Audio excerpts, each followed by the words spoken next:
ក៏លោលេងអូយទ្រូងនាងដល់ខ្វល់ខ្វាយកុំអូយនាងអូយនាងនៅដេកស្ដាយបងចិត្តហើយបងកាយបងឲ្យបានស្វាយបងណាស់ហើយក្រជើ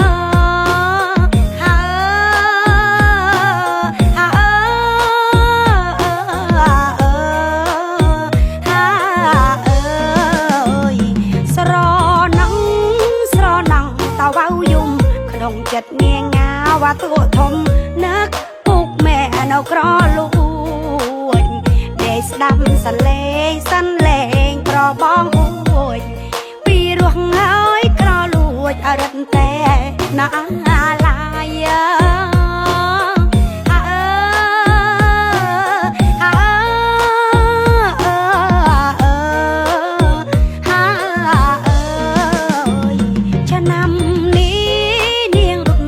នៅឆ្ងាយឆ្នាំក្រោយសុំចិត្តណាចោមឆាយនាំនាងត្រឡប់វិលវ័យ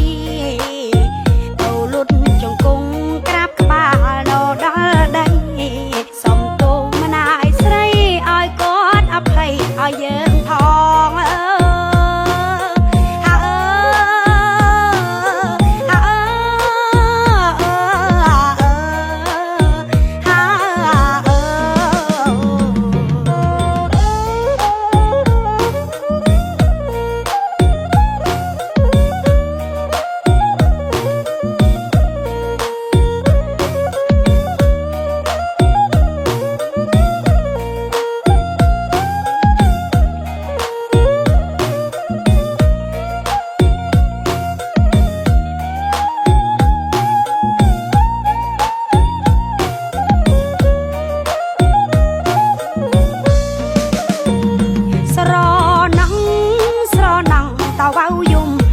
ចិត្តនាងងាវ៉ាទួធំ